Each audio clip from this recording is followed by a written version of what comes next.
BFM Business, Intégral Bourse, jusqu'à 18h, la bourse en temps réel.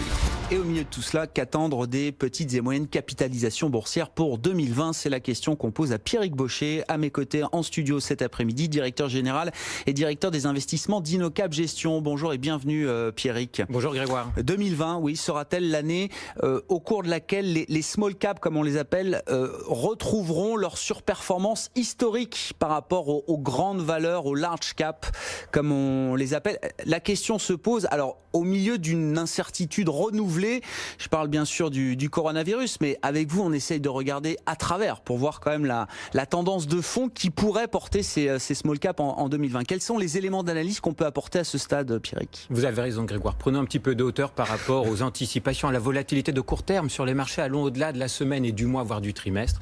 L'élément le plus important, c'est la valorisation, l'écart de valorisation entre les small et mid, ces fameuses petites et moyennes valeurs, donc cet écart entre ces small et mid et les grands indices. Sur le cumul 2018-2019, c'est plus de 30% d'écart de performance. Alors au sein de ces petites et moyennes valeurs, si l'on va se concentrer sur la partie la plus basse, jusqu'à 1 milliard de capitalisation boursière, et si l'on considère la France au sein de l'Europe, cet écart est encore plus prononcé puisqu'il atteint 45% d'écart de valorisation. Les small caps françaises ont plus souffert, c'est ça, que les autres marchés européens. En 2018, et les small caps françaises en 2019 n'ont pas rebondi. Très très peu, on parle de 5 à 7% dans des grands indices qui ont rebondi de 30%. Alors deux éléments à cette sous-performance qui est très significative. Le premier, c'est la caractéristique même des petites et moyennes valeurs, c'est le PEPS, le dynamisme, le sens de l'anticipation, de la créativité, à l'origine de croissance de profit très supérieure. Faute au commerce mondial, à ces tensions, cette croissance a été un peu mise entre parenthèses. On n'était pas aux 15% de croissance des profits chaque année, plutôt à 7-8, comme celle des grands indices. Et le deuxième élément plus important, la peur du risque, la recherche de liquidité à tout va à partir du 4e trimestre 2018, la recherche de liquidité qui s'est poursuivie tout au long de l'année 2019. Ouais. Et justement, dans le contexte actuel, comment imaginer que les investisseurs retrouvent cet appétit pour le risque, soient prêts à aller prendre du risque de liquidité, entre guillemets, même s'il faut regarder les choses de manière un peu plus discriminée, j'imagine, Pierrick. Mais au moment où on se parle, le scénario 2020 est peut-être en train de capoter avec un Black Swan, un épisode sanitaire qui vient peut-être remettre en cause les convictions macro des gérants.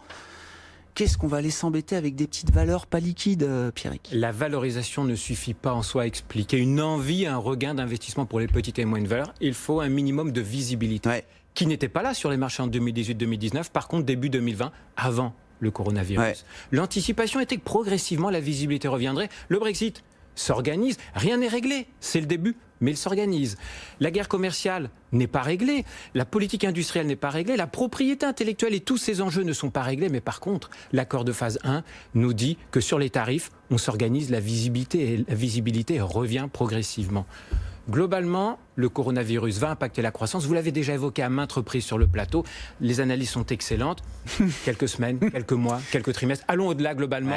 On a l'impression que tout est en place pour que le regain d'optimisme des investisseurs pour l'investissement dans les petites et moyennes valeurs soit là. Globalement, sur la partie macro, on anticipe plutôt une réaccélération progressive au-delà de la ponction du coronavirus. Sur la partie micro, les publications du 3e trimestre sur les petites et moyennes valeurs ont été très instructives à l'occasion du 3e trimestre 2018. 3 fois plus de surprises positives que de surprises négatives. Ça y est, l'accélération est enclenchée. Et côté flux, l'élément technique, il n'était pas là le flux. Mais la décollecte sur les petites et moyennes valeurs s'est arrêtée. Et quand l'on regarde aujourd'hui deux mondes très différents, le non-coté qui a collecté près de 15 milliards en 2018, avec des deals qui deviennent compliqués en termes qualitatifs, et les petites et moyennes valeurs cotées, on a eu une décollecte de près de 3 milliards en l'espace de 2 ans.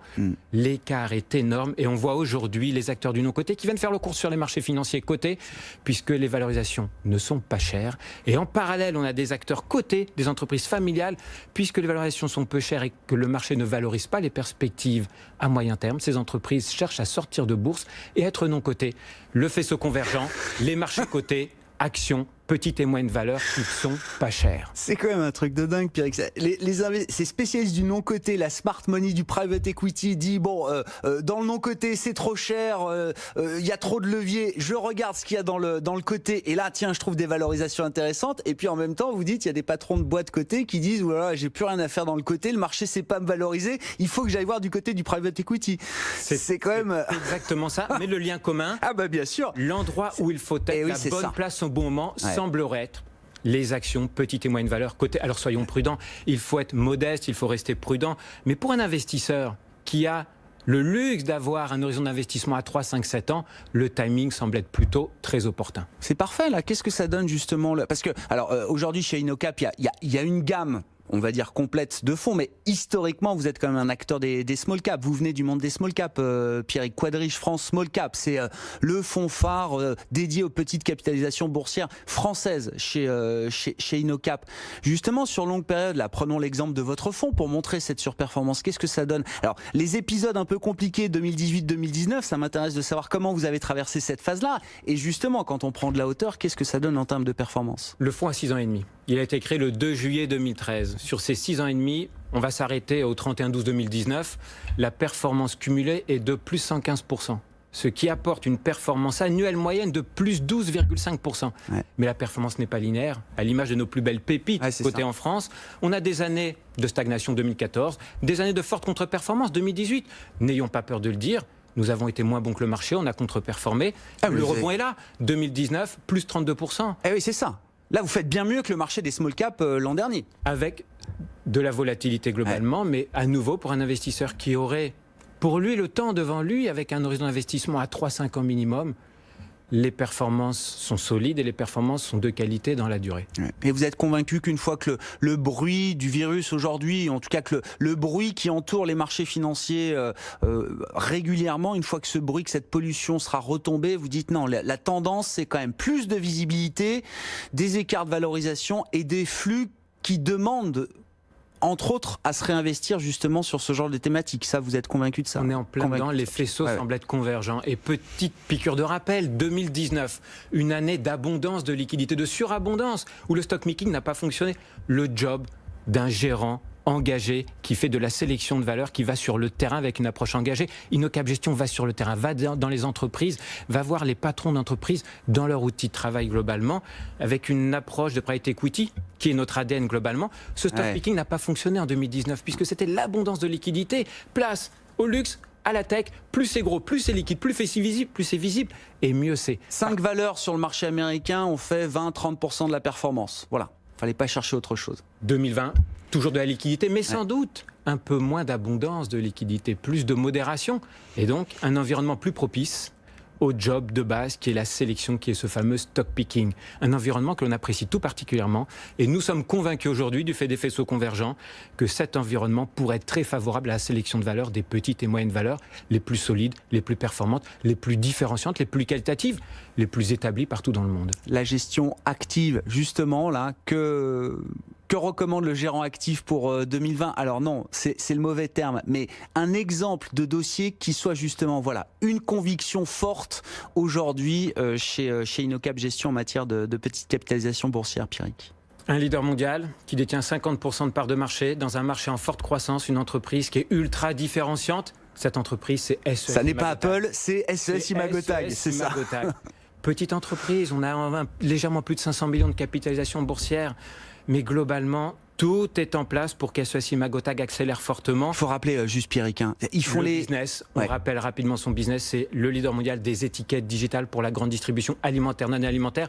Le papier qui est remplacé par du digital, par de l'intelligence, pour gérer au mieux les prix, pour gérer les stocks, pour s'assurer qu'en permanence, on ait le même affichage de prix entre le retail online et le retail physique. Et les étiquettes sont très intelligentes, permettent aux annonceurs, permettent aux marques qui sont dans les rayons de communiquer, de faire de la publicité sur leur lieu de vente. Quelque chose de très puissant est en place. C'est un marché qui s'ouvre. SES Imagotag vient de remporter un contrat de 100 millions de dollars sur le marché américain. J'ai vu ça. On ne sait pas avec qui. On ne sait pas. J'espère que certains le savent, mais il n'y a pas eu de communication officielle. Non, mais on imagine un grand distributeur américain. J'ai vu plus de 1000 points de vente, c'est ça? Sans doute un top 15, justement. C'est ça qui est magique. Le plus beau semble être à venir. Quand on imagine qu'au cours des 10 dernières années, la croissance d'SES Imagotag a été en moyenne de 20%. En 2019, elle a été de 30%. Et cette année, en 2020, elle devrait être de 60% pour arriver à environ 400 millions de chiffre d'affaires. Dans 3 ans, on pourrait être à 800 millions de chiffre d'affaires.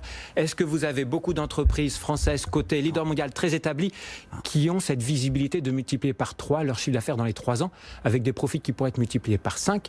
Et on se retournera sans doute en 3 ans en se disant « Ah, finalement, on a chez nous, en France, un numéro 1 en Europe, un numéro 1 aux États-Unis et un numéro 1 en Asie. » Ils ont les moyens de mener cette révolution, d'être justement le leader de cette révolution digitale dans le secteur de la distribution, sans doute à travers les étiquettes. Ouais. Une technologie ultra différenciante, un positionnement unique au monde, avec une industrialisation forte, cette fameuse scalabilité, ces économies d'échelle, c'est en place. Et une pépite ETI française qui a intégré l'écosystème des géants de la techno américaine avec des partenariats avec Cisco, Microsoft, Wirecard et Aruba.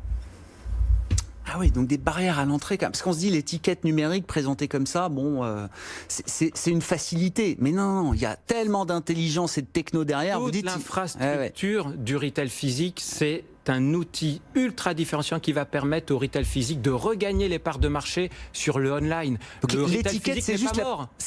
L'étiquette, c'est juste la partie émergée de l'iceberg de cette révolution qui est en train de créer SES Imagotag. Cette fameuse partie hard, le hardware, bien sûr, comme on appelle dans le jargon. Mais vous ne voyez pas tout le soft, ce logiciel intelligent qui est établi derrière globalement. Et c'est toute la beauté de ce positionnement, c'est toute cette intelligence qui ne se voit pas, qui est la raison pour laquelle SES Imagotag détient plus de 50% de parts de marché mondial, un marché qui s'ouvre, qui accélère et des perspectives de développement qui sont extrêmement favorables. Voilà l'exemple d'une conviction, d'une valeur de croissance moyenne, c'est 500 millions d'euros de capitalisation boursière environ, SES Imagotag, une des convictions d'Innocap Gestion. Donc merci beaucoup Pierrick d'être venu nous en parler, nous parler du marché des petites capitalisations boursières au sens large. Pierrick Bochet qui était à mes côtés en plateau, directeur général et directeur des investissements d'Innocap Gestion dans Intégral Bourse.